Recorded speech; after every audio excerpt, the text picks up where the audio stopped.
Over eating అంటే తినవలసిన దానికన్నా అధికంగా తినడం, అవసరం ఉన్నా లేకున్నా తినడం, క్యాలరీస్ బాడీకి కావాల్సిన క్యాలరీస్ కన్నా అధికంగా తినడం అన్నదే అన్ని బ్యాడ్ హ్యాబిట్స్ లోకి ఈ ఓవర్ ఈటింగ్ అన్నది మోడర్న్ బ్యాడ్ హ్యాబిట్.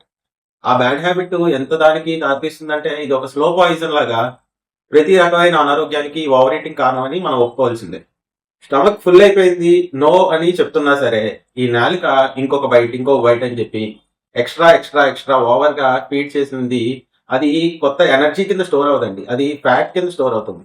ఇలాగా ఓవర్ ఈటింగ్ అవడంతో అది స్టమక్ అన్నది బాగా స్ట్రెచ్ అయ్యి అదే కడుపు ఉబ్బరాలకి, ఎసిడిటీకి, అలానే రిఫ్లెక్స్ డిసీజ్ జిఆర్డీలకి ఎక్కువ కారణం అవుతుంది. హెవీ మీల్స్ తీసుకున్న తర్వాత ఇన్సులిన్ అన్నది బాగా స్పైక్ అవుతుంది. లాంగ్ రన్ లో ఇలాగా ఇన్సులిన్ స్పైక్ ఎక్కువ ఉంది అంటే అది డయాబెటీస్ కి దారితీస్తుంది అనమాట. అంటే directly or indirectly over eating అన్నది డయాబెటీస్ కి దారితీస్తుంది.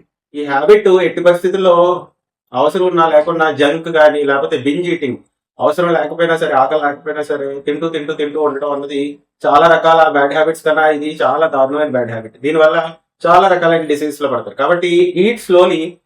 ఒక 70-80% కడుపు ఫిల్ అయిందంటే చాలు, కొద్దిగా స్పేస్ అన్నది ఉండాలి.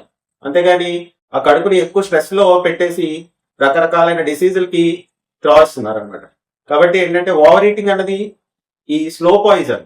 కాబట్టి ఓవర్ ఈటింగ్ అన్నది ఖచ్చితంగా అవాయిడ్ చేసి క్యాలరీ డెఫిసిట్ అంటే ఎంత బాడీ వెయిట్ కి so called 80 kgs body weight కి ఎన్ని క్యాలరీస్ కావాలి అన్ని క్యాలరీసే తీసుకోవాలి. మీరు వర్క్ చేసే వాళ్ళైతే దానికి తగ్గట్టుగా తీసుకోవాలి. వెయిట్ తగ్గాలి అనుకున్నారు అంటే కొద్ది క్యాలరీ డెఫిసిట్ తీసుకున్నారంటే వెయిట్ అన్నది చక్కగా తగ్గడానికి కూడా ఆస్కారం ఉంటుంది. ఎప్పుడైతే ఈ ఓవర్ ఈటింగ్ అన్నది అవాయిడ్ చేయగలుగుతారో అప్పుడు మాత్రమే ఈ డయాబెటీస్ రిస్క్ నుంచి బయటపడతారు, రకరకాలైన fat related, alcohol related diseases నుంచి కూడా బయటపడతారు. Thank you.